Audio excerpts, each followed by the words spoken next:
काशी धाम में श्री सनातन गोस्वामी को शिक्षा। श्री तपन मिश्र के घर श्रीमन महाप्रभु दिव्य आसन पर विराजमान हैं। कुछ ही दूर पर श्री सनातन गोस्वामी हाथ जोड़े दंडवत करते हुए प्रभु के अनुरूप रूप का निर्निमेष नयनों से पान कर रहे हैं। उनके मन में श्रीमन महाप्रभु के मुखारविंद से सदुपदेश सुनने की बड़ी प्रबल इच्छा है। अतः दीन भाव से प्रार्थना करते हैं कि हे प्रभु, मैं नीच जाति, नीचों के संग रहने वाला पतित अधम हूँ। विषय रूपी कूप में पड़कर जन्म खोया है। अपना हित अनहित कुछ नहीं जाना, केवल ग्राम व्यवहार में अपने को पंडित माना है।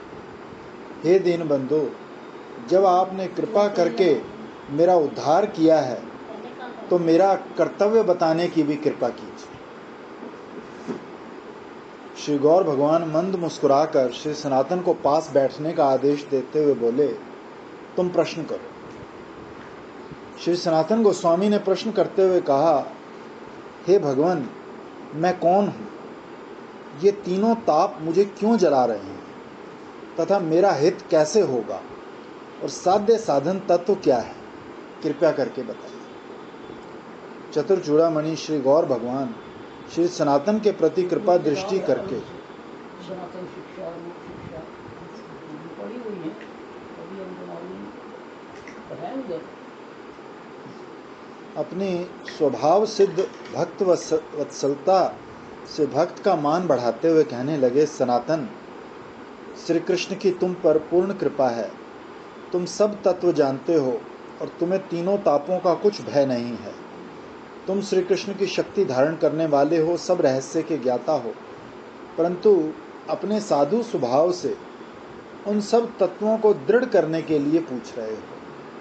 आप भक्ति का प्रचार करने के हेतु उनको क्या दृढ़ करना था लोगों के लिए कि आगे ये रूप गोस्वामी को ये शिक्षा दी थी, इसलिए उन्होंने प्रश्न। ये रूप सनातन को शिक्षा की क्या दी थी? वो नित्य सखी हैं, रूप मंदिरी रखी मंदिरी, उनको शिक्षा चाहिए थी क्या? ये प्रकाश करने के लिए लोगों को ये रूप की शिक्षा। सुयोग्य अधिकारी हूँ, अतः मैं सब तत्वों का वर्णन करता हूँ, मन लगाकर सुनो। ये कहकर श्रीमन महाप्रभु ने सर्वप्रथम जीव तत्व का निरूपण किया। जीव तत्व का स्वरूप बताते हुए कहा, सनातन, जीव श्री कृष्ण का नित्य दास है। श्री कृष्ण की तटस्था शक्ति नित्य कृष्ण और भेदा भेद प्रकाश है, जैसे सूर्य की किरणें और अग्नि की चिंगारियां। परमात्मा का स्वरूप अपार चैतन्य घन है। जीवात्मा सूक्ष्म अति सूक्ष्म चित्तकण है। अपार चैतन्य घन के साथ जीव रूपी चित्तकण का नित्य संबंध है। इसका संबंध टूट नहीं सकता। एक अनंत अपरिसीम और महान है और दूसरा क्षुद्र बद्ध और चिद अंश है। एक आश्रय है, दूसरा आश्रित है। इसकी सत्ता एक होने पर भी प्रकृति भेद विभिन्न दिखाई देता है। इसी भेद अभेद को वैष्णव शास्त्र में अचिंत्य भेद अभेद कहा है। दृष्टांत द्वारा ऐसे समझना चाहिए कि एक भंवरा मधुपान अर्थ पुष्प की खोज करता हुआ डोलता है और पुष्प को देखते ही वो पहले आनंदित होकर उसके चारों ओर उड़कर गुनगुन स्वर में गान करता है। फिर अवसर पाकर पुष्प पर बैठकर उसकी पपड़ी को भेद कर मधुपान करने लगता है। मधुपान करते करते अंत में सहसा आनंद विभोर हो जाता है और वो भ्रमर मधु के संग मिलकर मधुमेह हो जाता है। भंवरा जब तक मधुपान नहीं कर पाता तभी तक वो अपने को पुष्प स्थित मधु से पृथक मानता है। जब पुष्पस्थ मधुकोश में प्रविष्ट होकर आनंद में मधुपान करने लगता है तब वो अपने को भूल जाता है, और जब अपने को भूल गया तब अंदर बाहर की सुध कहाँ। तब एकदम सब कुछ मधुमेह ही समझता है और आत्मबोध और मधुबोध का एक अचिंत्य भेद अभेद ज्ञान उसे होता है। जीव और ब्रह्म के संबंध में भी ठीक ऐसा ही अचिंत्य भेद अभेद देखने में आता है। श्रीमन महाप्रभु ने जीव का स्वरूप बताया, श्री कृष्ण का नित्य दास।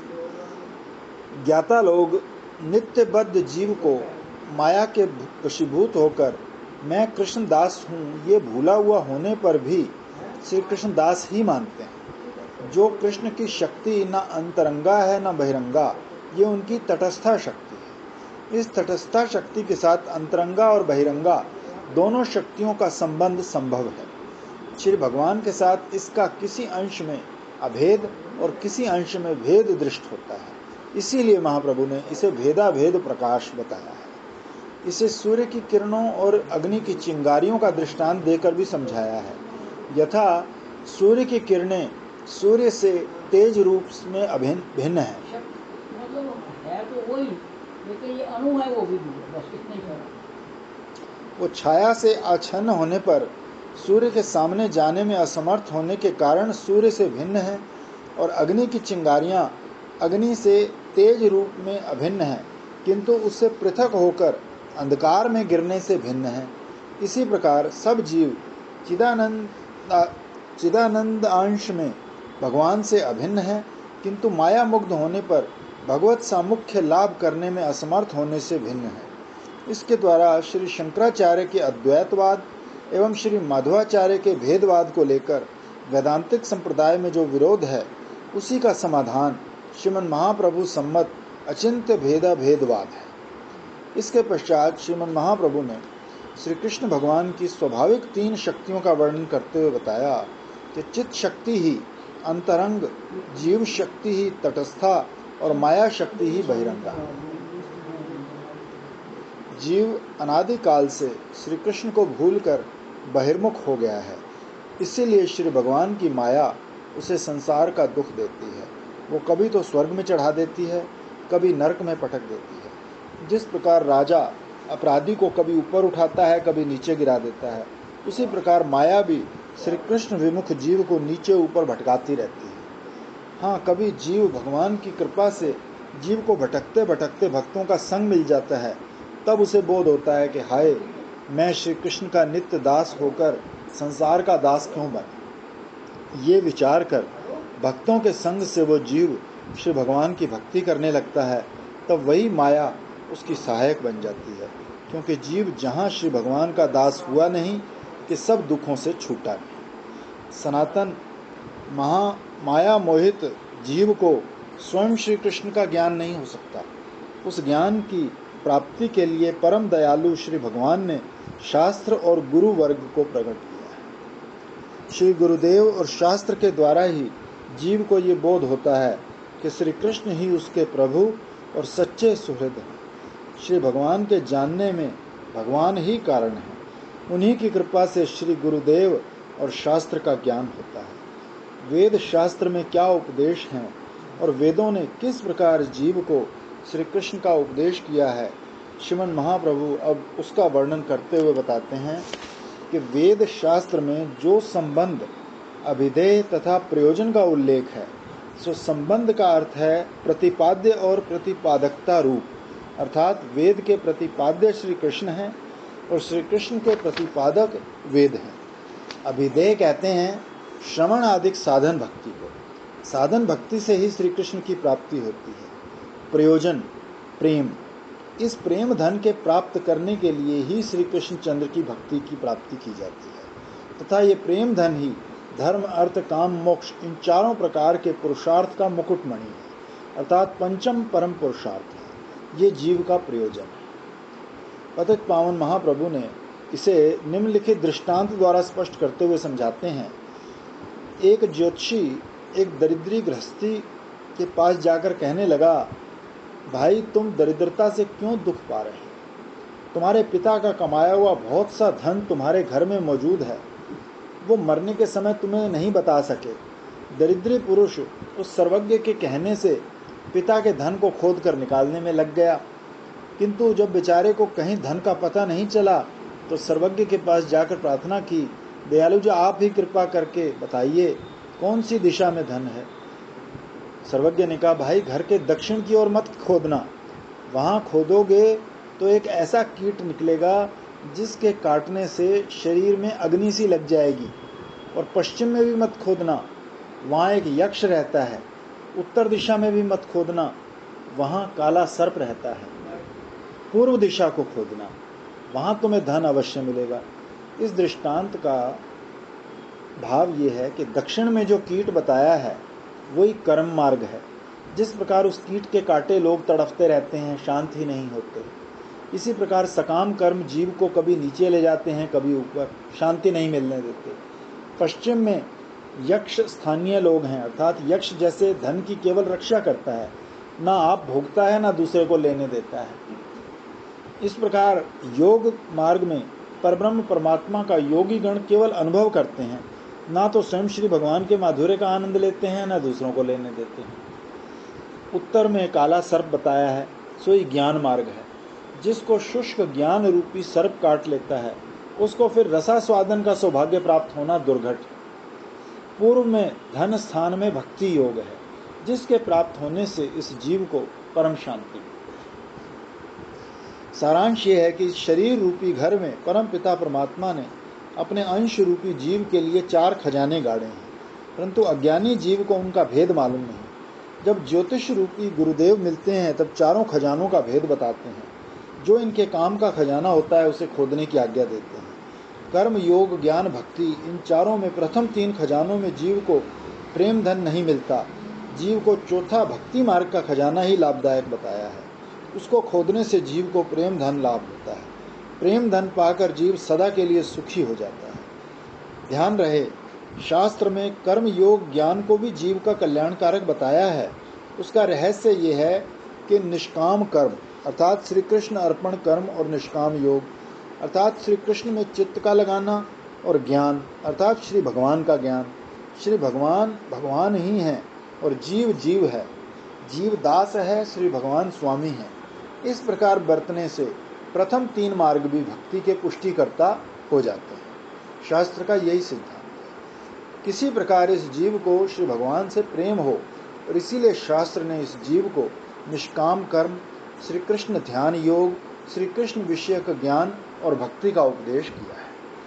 श्रीमद् महाप्रभु द्वारा दिए दृष्टांत को महानुभावों ने इस प्रकार भी समझाया है कि जैसे सूर्य नारायण जब दक्षिण में जाते हैं तब शीत पड़ने लगता है और जब पश्चिम में जाते हैं तो उनकी किरणें अति मंद हो जाती हैं, उत्तर में जाने पर अंधकार छा जाता है।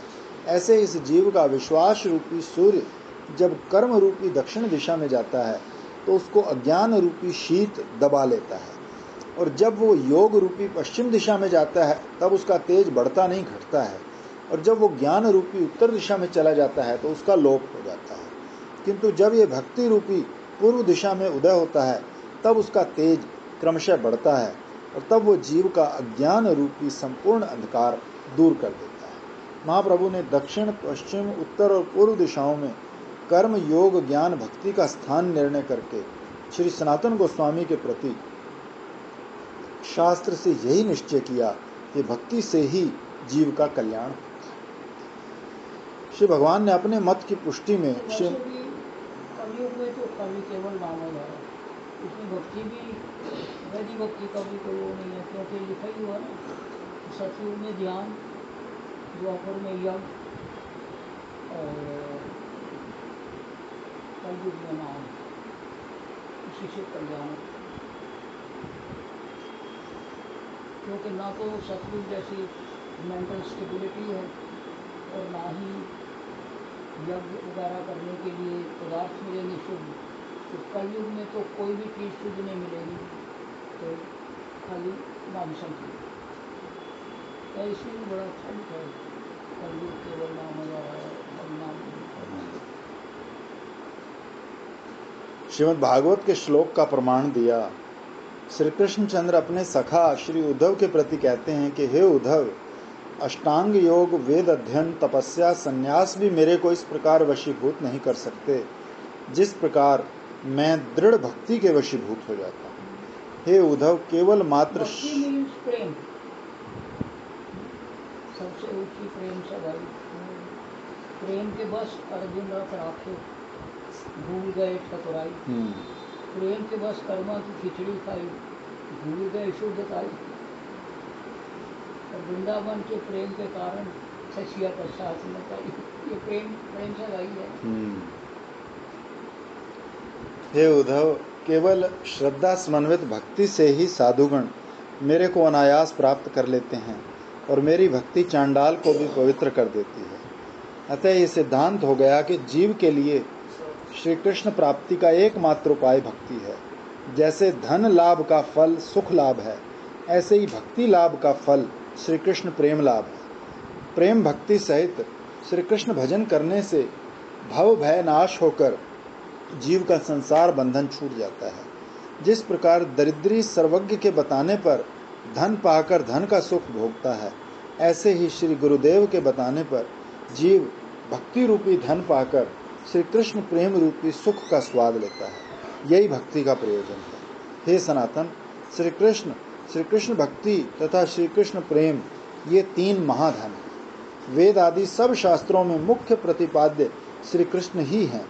श्री कृष्ण का ज्ञान होने पर माया का बंधन छूटना तो आनुषंगिक फल है। वेद आदि सब शास्त्रों में श्री कृष्ण ही प्रतिपाद्य हैं।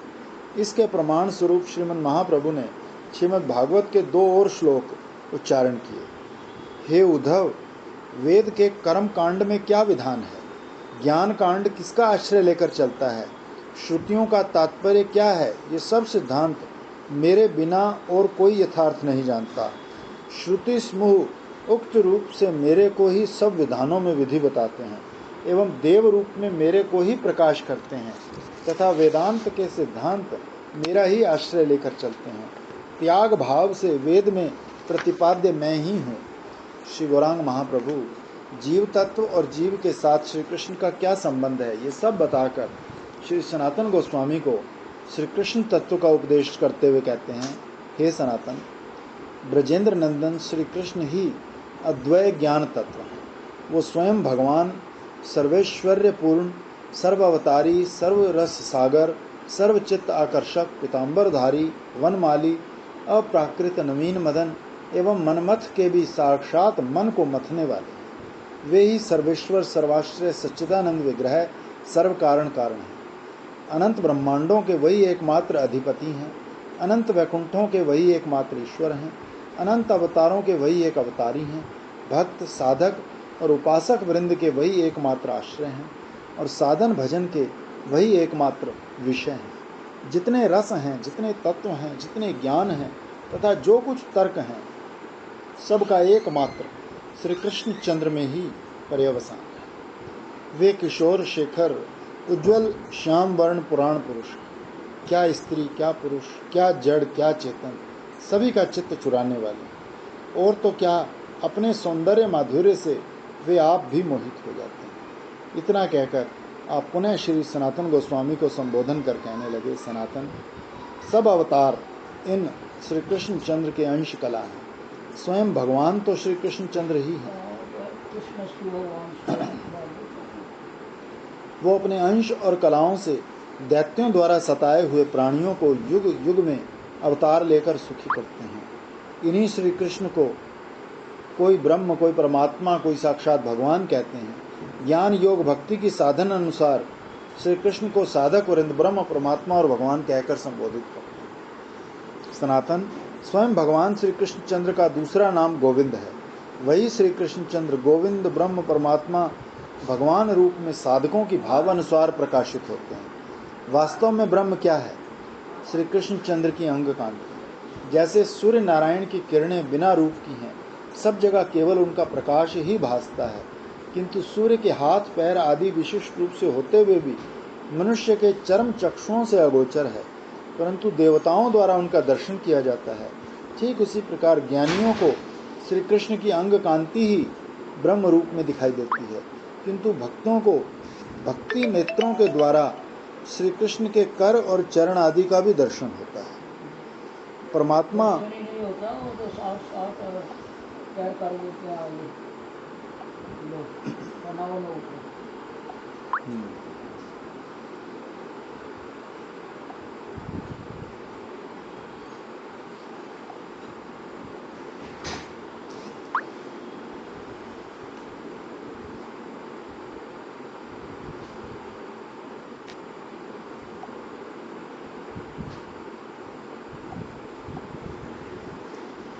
परमात्मा भी श्री कृष्ण का अंश हैं। जैसे आकाशस्थ एक सूर्य अनंत रूपों में भासता है, बता दिया ना कि वो व्हाट्सएप की जरूरत है, वो पता लग गया क्या है।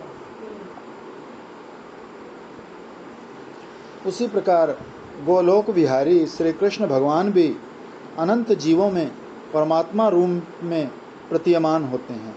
श्रीमन महाप्रभु ने अंत में बताया, भक्तगण ही श्री भगवान के पूर्ण स्वरूप का अनुभव कर सकते हैं। श्री भगवान कृष्ण गुरु शक्ति भक्ति अवतार प्रकाश इन 6 रूपों में विलास करते हैं। उनके अनंत रूपों में स्वयं रूप, तदेकात्म रूप एवं आवेश रूप ही श्रेष्ठ हैं। स्वयं रूप में तो श्री कृष्ण भगवान स्वयं ही हैं, और तदेकात्म रूप और आवेश रूप में उनकी केवल स्फूर्ति है। गोप मूर्ति ब्रजेंद्र नंदन श्री कृष्ण का स्वयं रूप है। स्वयं रूप 2 भावों में प्रकाश होता है, एक का नाम प्राभव है और दूसरे का नाम वैभव। ये प्राभव और वैभव दोनों विलास रूप के अंतर्गत हैं। विलास रूप उसको कहते हैं जिसमें स्वयं श्री भगवान अनेक रूपों में भासें, परंतु वो सब रूप और आकृति प्रकृति में एक समान हो। जिस प्रकार एक श्री कृष्णचंद्र ने द्वारका में 16,108 रमणियों के साथ विवाह करके एक शरीर से एक ही समय उन सब के साथ विहार किया, तथा रास मंडल में कोटि कोटि गोपिकाओं के मध्य अपने अनंत स्वरूपों को प्रकट करके इस प्रकार विहार किया है कि प्रत्येक गोपी यही समझती थी कि श्री कृष्णचंद्र नंद नंदन मेरे पास ही है। ये तो हुई श्री कृष्ण के प्राभव विलास की कथा। अब उनके वैभव विलास की बात सुनिए। वैभव विलास में एक ही श्री विग्रह भिन्न भिन्न रूपों में प्रकाशित होता है। जैसे श्री बलराम जी श्री कृष्णचंद्र के वैभव प्रकाश, केवल रंग का भेद है और सब गुण श्री कृष्ण के समान है। वैभव प्रकाश में देवकी के पुत्र श्री वासुदेव भगवान को भी समझना चाहिए, जो कभी द्विभुज रूप में और कभी चतुर्भुज रूप में क्रीड़ा करते हैं। जिस समय द्विभुज रूप में होते हैं तब वैभव प्रकाश कहते हैं, और जब चतुर्भुज रूप में होते हैं तो प्राभव विलास कहते हैं। स्वयं रूप जिस समय द्विभुज रूप में होते हैं, द्विभुज 2 भुजाओं के रूप, तो वैभव प्रकाश कहते हैं, और जब चतुर्भुज रूप में होते हैं तो प्राभव विलास कहा जाता है। स्वयं रूप में तो श्री कृष्णचंद्र वंशीधारी गोप वेश में हैं, जो सदा अपने को गोपाल ही मानते हैं। वासुदेव रूप में क्षत्रिय वेश है, जो अपने को क्षत्रिय मानते हैं। ये गोप अभिमान वर्जित है, अतः वैदग्ध विलास से वंचित है। जो नंद नंदन श्री कृष्ण हैं वही वासुदेव कृष्ण हैं, किंतु नंद नंदन के अपूर्व सौंदर्य, माधुर्य, ऐश्वर्य और वैदग्ध विलास को देखकर उनके मन में बड़ा क्षोभ होता है। वो अपने सौंदर्य पर आप ही मोहित होकर तथा अपने माधुर्य में आप ही विभोर होकर अपना ही रस आस्वादन करने के लिए लालायित रहते हैं। अब श्रीमन महाप्रभु श्री कृष्ण के तदेकात्म रूप, प्राभव, वैभव विलास का वर्णन करते कहते हैं कि श्री कृष्ण के स्वयं रूप से पृथक रूप का नाम तदेकात्म रूप है। ये भी 2 प्रकार का है, एक विलास रूप और दूसरा स्वांश रूप। विलास रूप अनेक रूपों में प्रकाश होता है। उनके 4 रूप प्रधान हैं, वासुदेव, संकर्षण, प्रद्युम्न और अनिरुद्ध। इनको श्री कृष्ण का कायव्यूह कहा जाता है। वासुदेव चित्त तत्व है, संकर्षण अहंकार तत्व है, प्रद्युम्न काम तत्व है और अनिरुद्ध लीला तत्व है। ये चारों श्री कृष्णचंद्र की प्राभव विलास मूर्ति हैं। द्वारका और मथुरा में इनका निवास है। इन चारों मूर्तियों से ही 24 मूर्तियां प्रकाशित होती हैं। केवल अस्त्रों से ही उनके भेद मालूम होते हैं। श्री कृष्णचंद्र ही वासुदेवादि चतुर्व्यूह के साथ नारायण रूप से परव्योम में अधिष्ठान करते हैं। वहीं से इस चतुर्व्यूह को प्रकाश करते हैं और तब इनका आवरण रूप में प्रकाश होता है। इस चतुर्व्यूह के प्रत्येक रूप से तीन मूर्ति प्रकाशित होती है। इन मूर्तियों से श्री कृष्ण के विलास की स्फूर्ति होती है। चक्र आदि धारण करने से इनके नाम विभिन्न मालूम होते हैं। जैसे वासुदेव की विलास मूर्ति है केशव, नारायण और माधव। श्री संकर्षण की विलास मूर्ति है गोविंद, विष्णु और मधुसूदन। ध्यान रहे, ये गोविंद नंद नंदन वाले नहीं हैं। प्रद्युम्न की विलास मूर्ति है ऋषिकेश, पद्मनाभ और दामोदर। श्री अनिरुद्ध की विलास मूर्ति है वामन, त्रिविक्रम और श्रीधर। ये 12 भगवान ही 12 मासों के देवता हैं, यथा मार्गशीर्ष के केशव, पोष के नारायण, माघ के माधव, फागुन के गोविंद, चैत्र के विष्णु, वैशाख के मधुसूदन, ज्येष्ठ के त्रिविक्रम, आषाढ़ के वामन, श्रावण के श्रीधर, भाद्र के ऋषिकेश, आश्विन के पद्मनाभ और कार्तिक के दामोदर। इन्हीं 12 नामों से अंगों में 12 तिलक किए जाते हैं। श्री कृष्ण को इस वासुदेव आदि चतुर्व्यूह की भी 8 विलास मूर्ति हैं, यथा पुरुषोत्तम, अच्युत, नरसिंह, जनार्दन, हरि, कृष्ण, अधोक्षज और उपेंद्र। वासुदेव की विलास मूर्ति अधोक्षज और पुरुषोत्तम, संकर्षण की विलास मूर्ति उपेंद्र और अच्युत, प्रद्युम्न की विलास मूर्ति नरसिंह और जनार्दन तथा अनिरुद्ध की विलास मूर्ति हरि और कृष्ण। ये 24 श्री मूर्तियां ही श्री कृष्ण के प्राभव विलास की प्रधान मूर्तियां हैं। भिन्न भिन्न अस्त्र धारण करने से इनके नाम भी भिन्न भिन्न हैं। इनमें आकार और वेश भेद से इनके विलास और वैभव में भी भेद है। श्री कृष्ण के इस चतुर्व्यूह के 20 प्रकार के विलास हैं। ये पृथक पृथक वैकुंठ में पृथक पृथक रूप से विलास करते हैं। यद्यपि इन सभी का नित्य धाम पर व्योम है, तथापि लीला वैभव में इनका स्थान पृथक वैकुंठ में ही निर्दिष्ट है। नारायण का नित्य अधिष्ठान पर व्योम में ही है। श्री कृष्ण के 3 धाम हैं, गोकुल, मथुरा, द्वारका। गोकुल का वैभव ही गोलोक धाम है। मथुरा धाम में श्री केशव भगवान नित्य रहते हैं और श्री पुरुषोत्तम क्षेत्र में श्री जगन्नाथ, श्री प्रयागराज में माधव भगवान, मंदार क्षेत्र में श्री मधुसूदन, आनंद भवन में वासुदेव, पद्मनाभ और जनार्दन, विष्णु कांची में श्री विष्णु तथा हरिद्वार में श्री हरि भगवान नित्य निवास करते हैं। इस प्रकार सप्तद्वीप नवखंड में अनेक स्थानों पर अनेक रूपों में श्री कृष्णचंद्र की विलास मूर्तियां नित्य विराजमान हैं। इनमें कोई कोई अवतार गणना में भी हैं, यथा त्रिविक्रम, विष्णु, नरसिंह, वामन। ये श्री कृष्ण की 24 मूर्तियां सभी चतुर्भुजी हैं। अस्त्र धारण भेद से इनके नाम में भेद हो जाता है।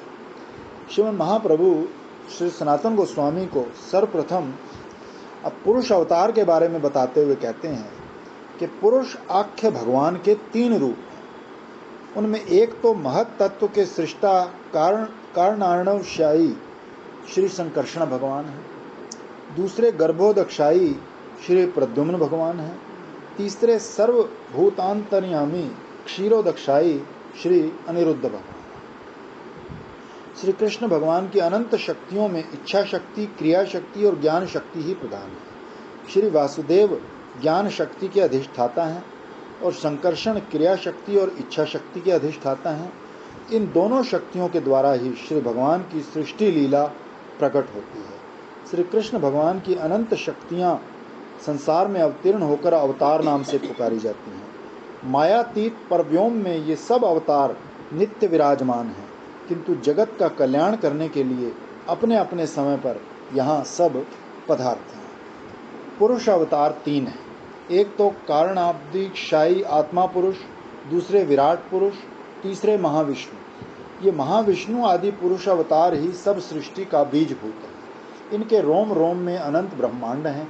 जिस प्रकार झरोखे के भीतर और बाहर वायु के साथ सूक्ष्म परमाणु खींचे चले आते हैं, इसी प्रकार महाविष्णु के श्वास के संग ब्रह्मांड बाहर दिखता है और श्वास के संग अंदर चला जाता है। तात्पर्य यह है कि ब्रह्मांड का प्राकट्य और प्रलय श्री भगवान के एक श्वास मात्र पर निर्भर करता है। ऐसे मायातीत अनंत ऐश्वर्यशाली कारणाब्धिशायी श्री विष्णु भगवान समस्त ब्रह्मांडों के अंतर्यामी और जगत के स्वामी।